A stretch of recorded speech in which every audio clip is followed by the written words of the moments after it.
ললিতা রে বলে সকালে গধন লইয়া গঠে চলে আমার বেলা দিয়া ললিতা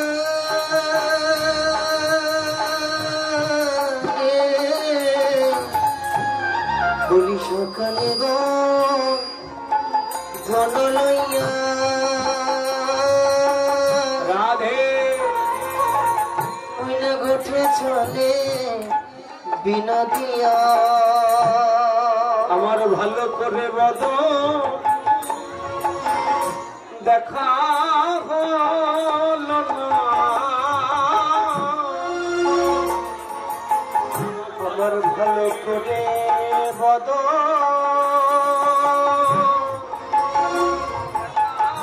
দেখা হলো আমার ওই কৃষ্ণ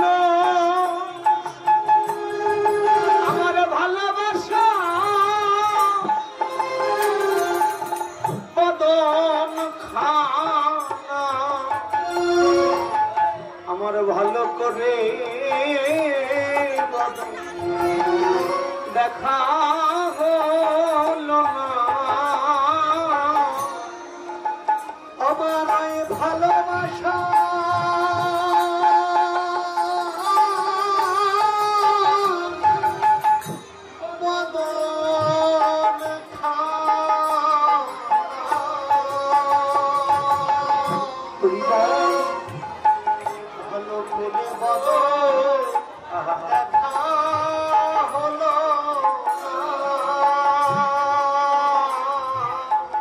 ললিতা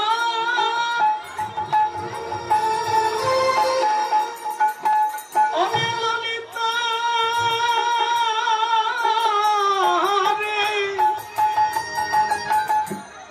আগে যদি জানতাম ললিতা কৃষ্ণ ভজনের এত জ্বালা ওরে ললিতা রে আমার মনে হয় এখন কেন বা নারী কুলে জন্ম ললিতা জানিস আমার মনে হয় কি জানিস আমি যদি বৃন্দাবনের তৃণলতা হয়ে জন্ম হতো ললিতা রে ওই বৃন্দাবনের মাটিতে যদি তৃণলতা হয়ে জন্ম হতো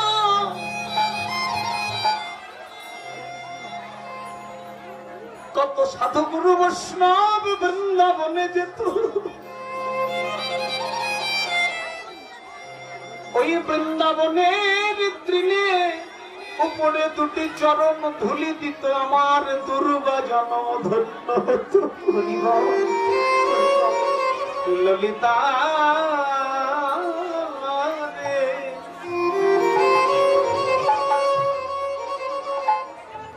যদি বৃন্দাবনে আমায় বৃক্ষকুলে জন্ম দিত আমার প্রাণ গোবিন্দ যখন গোতরণে যেত আমার প্রাণের বন্ধু প্রিয় সখা সুভাষ আমার প্রাণনাথ প্রাণ গোবিন্দ যখন গোচরণে যেত আমি বৃক্ষ হয়ে থাকতাম প্রাণ ভরে গোবিন্দকে ছায়া দিয়ে আমার গোবিন্দ সেবাই বৃক্ষ জনম ধন্য হতো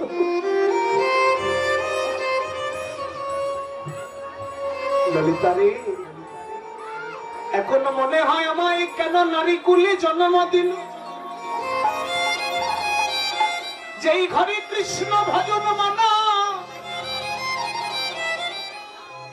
যে ঘরে কৃষ্ণ ভজন মানা সাধন মানা কৃষ্ণ কথা বলতে মানা শুনতে মানা ললিতা রে আমার যদি বৃন্দাবনের কোন পশুকুলে জন্ম হতো এজন্য নরোত্তম দাস ঠাকুর মহাশয় লিখেছেন বৈষ্ণবের দ্বারে যদি হইতাম কুকুর এবার যদি জন্ম দিও দয়াল এই ভব সংসারে, একজন কৃষ্ণ ভক্ত মায়ের গর্ভে জন্ম দিও। নরোত্তম দাস ঠাকুর মহাশয় বারবার লিখে গেছে, জন্ম যদি পরের জন্মে মানুষ কুলেও না হয় প্রভু, তুমি যদি পশু কুলেও জন্ম দাও পরের জন্ম, তবে যেন কোন ভক্ত গৃহে কুকুর করে জন্ম দিও। কৃষ্ণ ভক্ত মা পাওয়া কত ভাগ্যের ব্যাপার, কেন বলুন তো? কৃষ্ণ ভক্ত মা পেলে প্রসাদ ছাড়া আর কিছু বদলে যাবে না। কিন্তু যারা প্রসাদ কৃষ্ণ ভক্ত মা পেল কিন্তু মাকে গুরুত্ব দিল, পেল বটে কিন্তু মাকে মানলো না, তার থেকে নরাধম পৃথিবীতে কেউ রইল। হাজার হাজার সাধু আজও বৃন্দাবনে কাঁদছে, প্রভু হে জন্ম বিফলে গেল, পরের জন্মে কোন কৃষ্ণ ভক্ত মা তুমি দিও।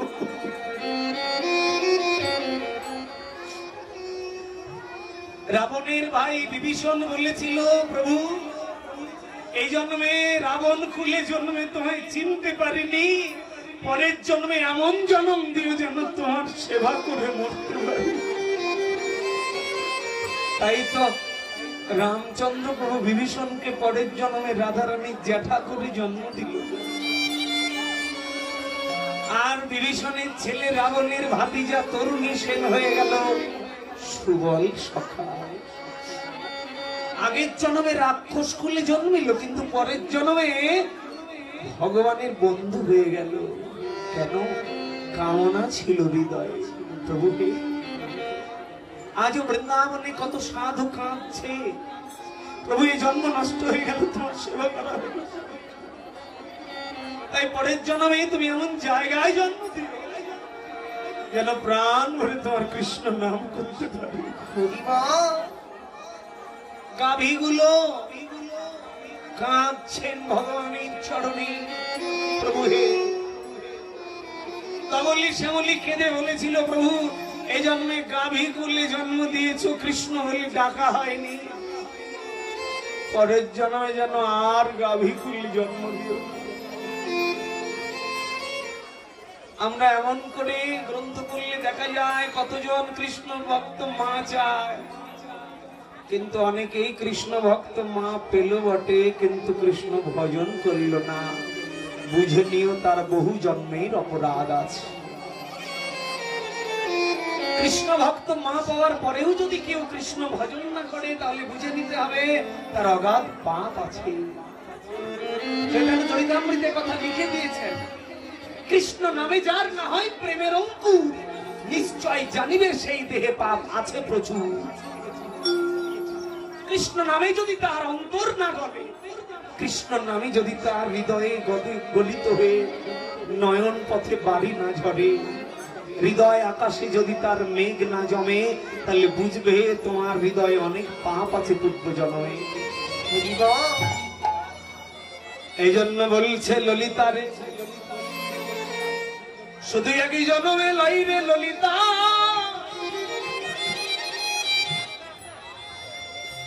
সত্য যুগে ছিলাম আমি সত্য নারায়ণী, দুর্বাসা মনির অভিশাপে হলাম মত্তবাসী। ত্রেতা যুগে হয়েছিলাম আমি রামচন্দ্রের ঘর,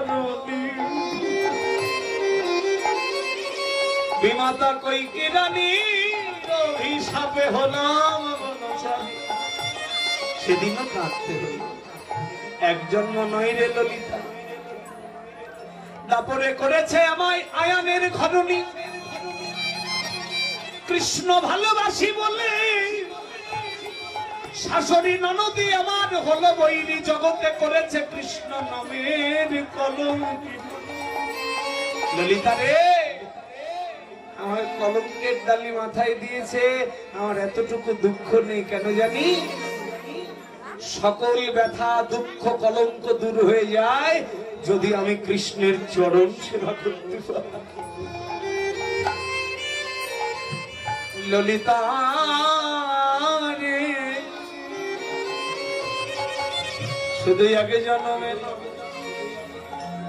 3 জন্ম ধরে কৃষ্ণ ভজনের লাগি কাঁদি। ললিতা রে, আমার যে মনের আশা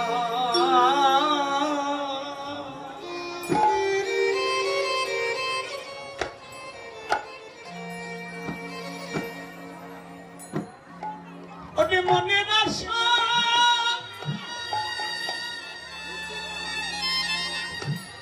আমার মনের আশা সখিরে আমার মনে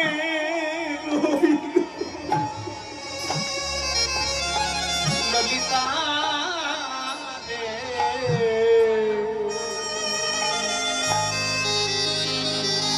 এই জন্যে আমার মনের আশা আমার মনের আশা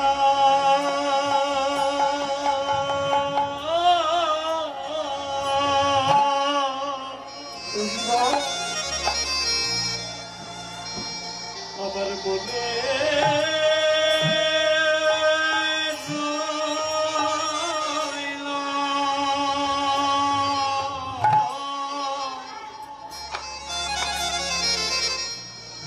এতে হয় আমার কবি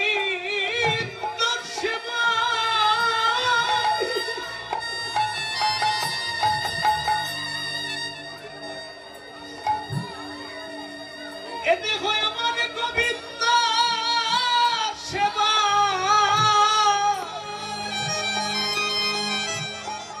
কোন জন্মে লাগলো না গো।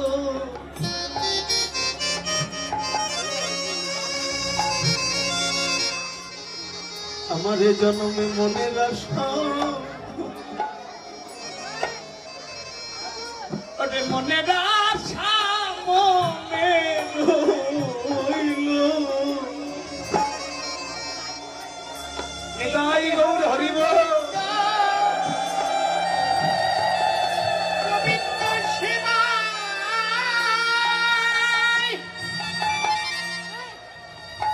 গোবিন্দ সেবায়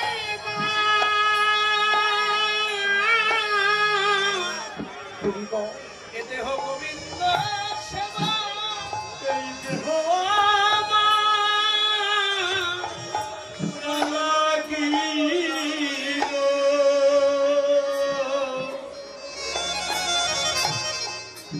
আমার সারা জনম মনের আশা আমার মনের আশা।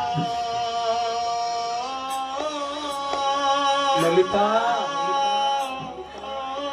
এক জনম নইরি জন্ম জন্মান্তর ধরে কাঁদছে আমার মনে রইল।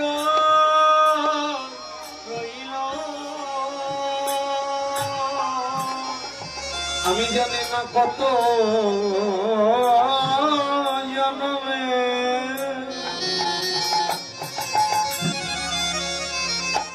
জন্মের অপরাধী নারী এ দেহ আমার গোবিন্দ সেবা লাগলো না গো। তুমি কত জন্মে অপরাধী নারী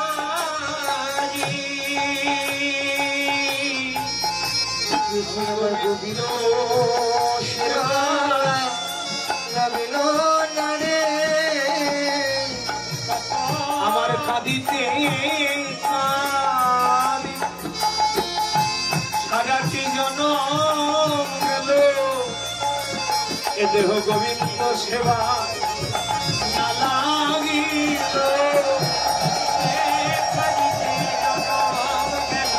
গোবিন্দ সেবাই না লাগিল।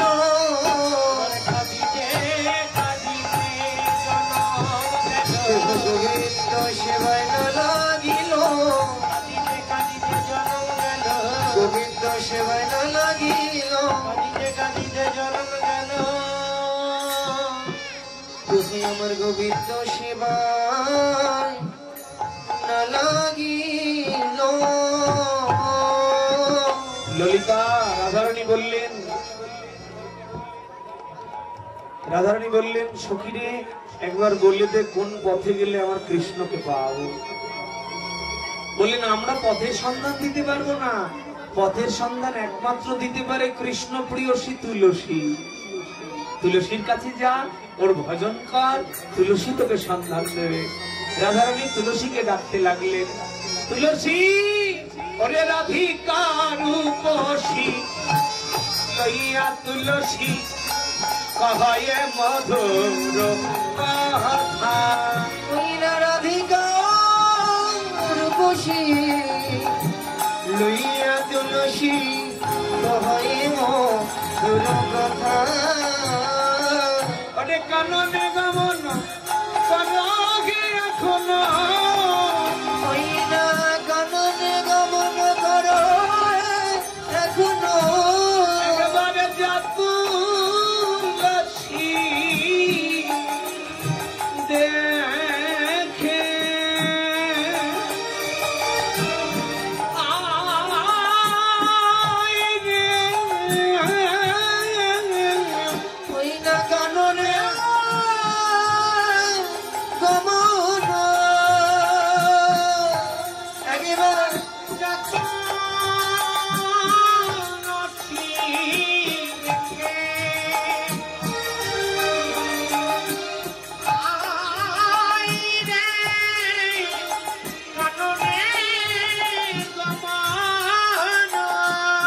আমার বধূ সুখে আছে কিবা দুঃখে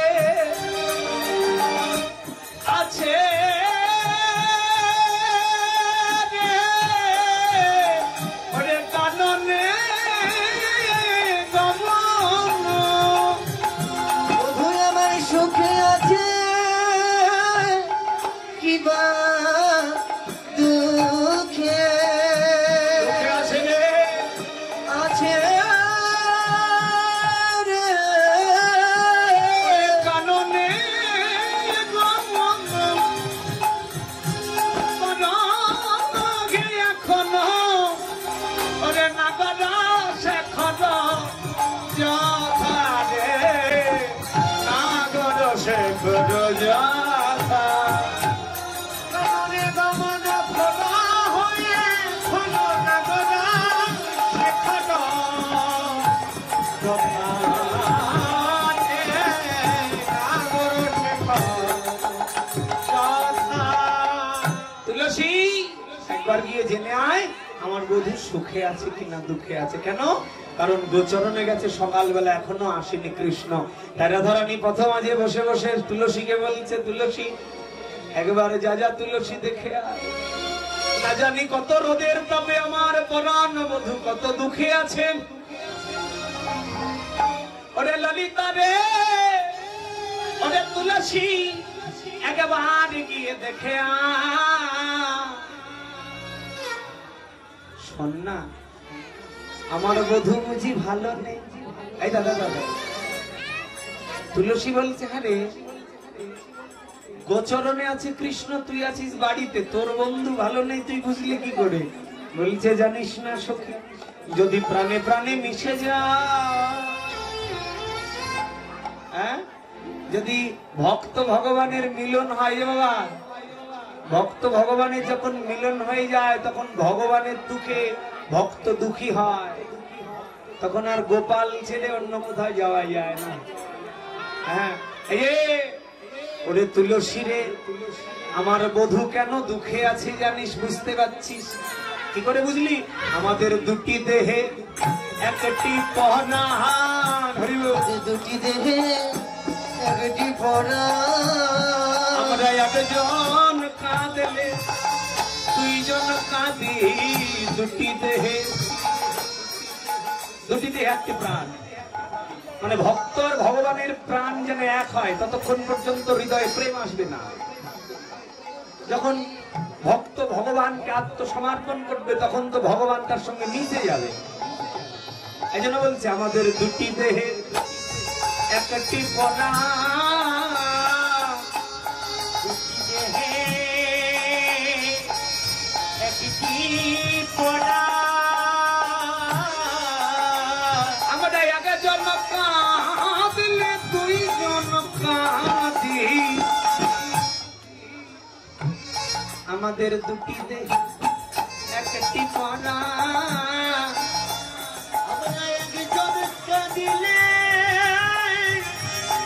দুইজন কাঁদিতে সখী। একবার যা তুলসী জেনে আয় যে হরিব, তুলসী দিয়ে জেনে আয়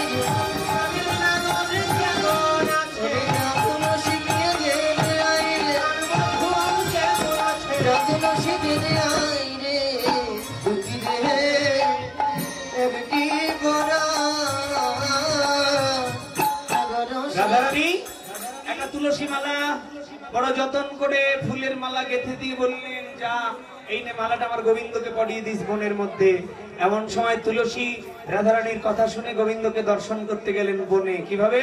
বৈষ্ণব কবি পদ লিখছেন কি, উল্লসী তুল্লসী উল্লসী তুল্লসী মনে সে হারসী, উল্লসী তুল্লসী মনে সে হারসী, চলিলা রায়ের বলে, চলিলা রায়ের বলে, কোন কামেল লইয়া ফুল হারো, কোন কামেল লইয়া ফুল হারো, মিলিল সরসী কুলে, মিলিল সরসী কুলে, যাই তুলসী নেচে নেচে। ওই তোর মাইরা তুলসী নেচে নেচে গোবিন্দ সঙ্গ পাবে বলে, যাই তুলসী নেচে নেচে গোবিন্দ সঙ্গ। দাদা দাদা তুলসী যাচ্ছিস যা, কিন্তু আমার কথা শুনে যা। কি বলছে? সময় বুঝিয়া শেখর আসিয়া, সময় বুঝিয়া শেখর আসিয়া, সুমধুর করি বলে, সুমধুর করি বলে, সময় বুঝিয়া সরস হইয়া, বুঝিয়া সরস হইয়া, মিলিবে না গরকাল, মিলিবে না গরকাল।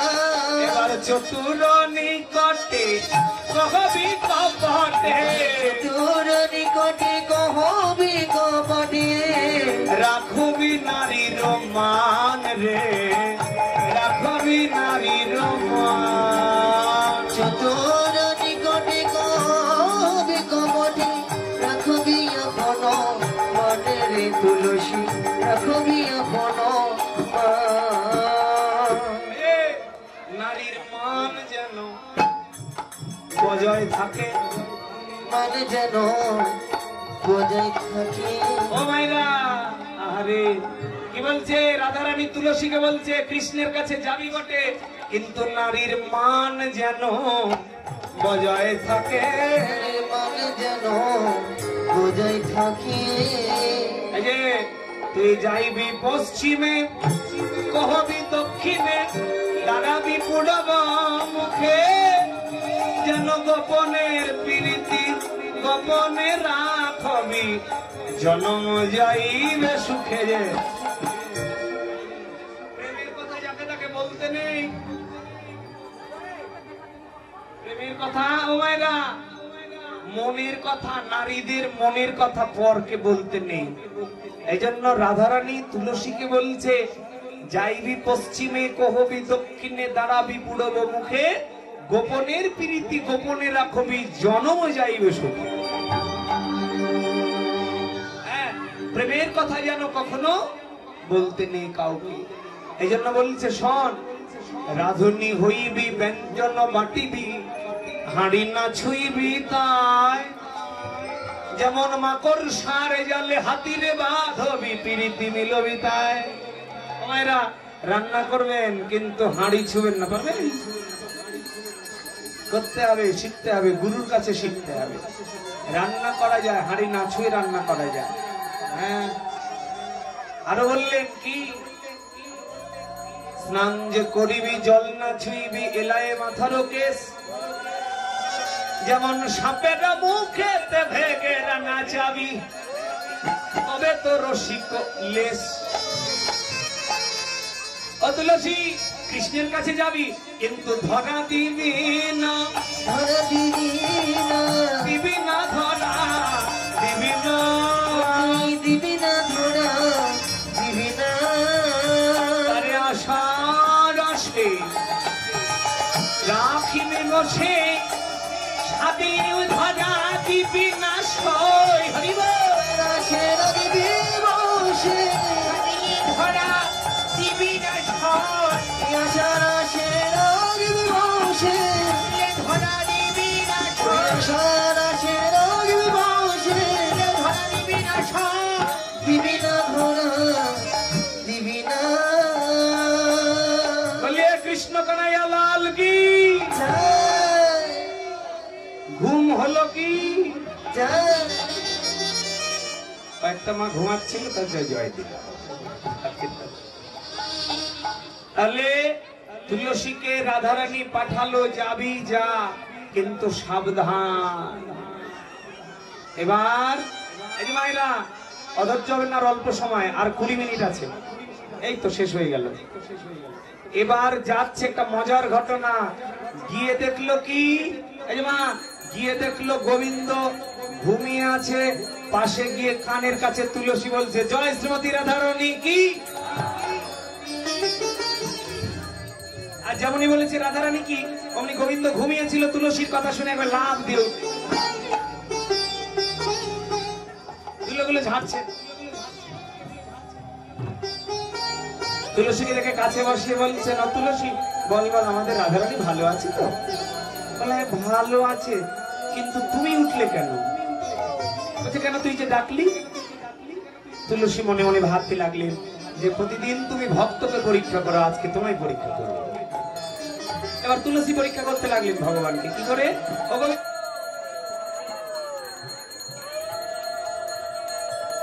কোন ভাবে চালাকি করছেন, এটা একটা চালাকি। কিন্তু তুলসী মনে করলে আমি গোবিন্দ বুঝতে পারছে না, ভগবান তন্ত্র যাবেন সব বুঝছে। বলছে কি ফুল? বলছে কৃষ্ণকলি ফুল। এই ফুলটা রাত 12টায় ফোটে, 3টার দিকে ঝরে যায়, আর তুই দুপুর বেলা এসছিস সে ফুল তুলতে। চালাকি করে জায়গায় বস না।